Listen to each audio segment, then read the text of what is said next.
Hello and welcome to Bread of Life, a daily devotional program which each week features a different area pastor. Our speaker for this week is Pastor Don Rivers of Colchester.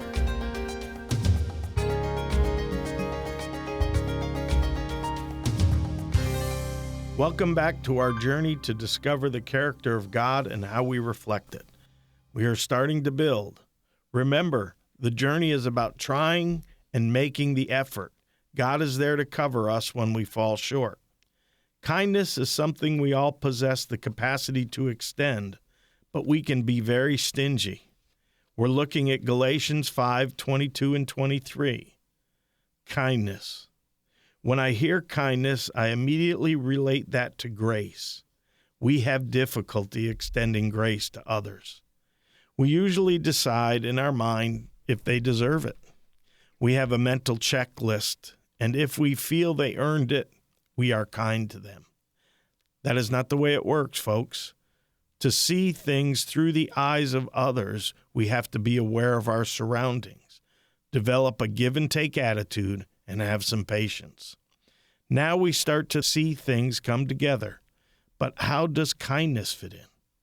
Think of all the grace that has been extended to you. Think of the provision that others have provided.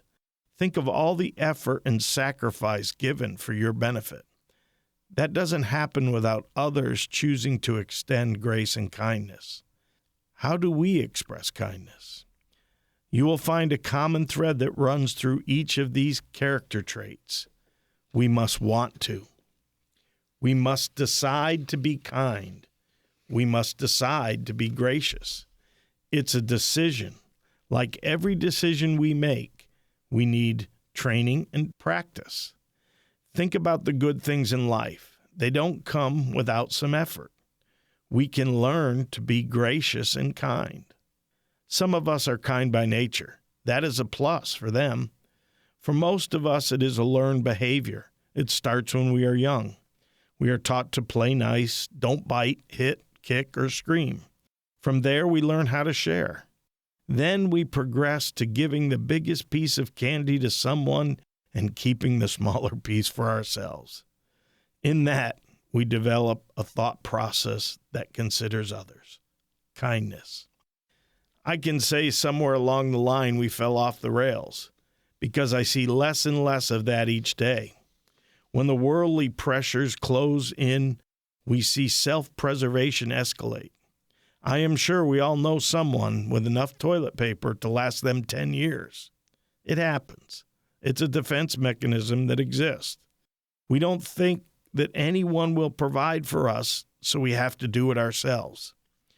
If we follow that to its inevitable conclusion, we will be isolated narcissists.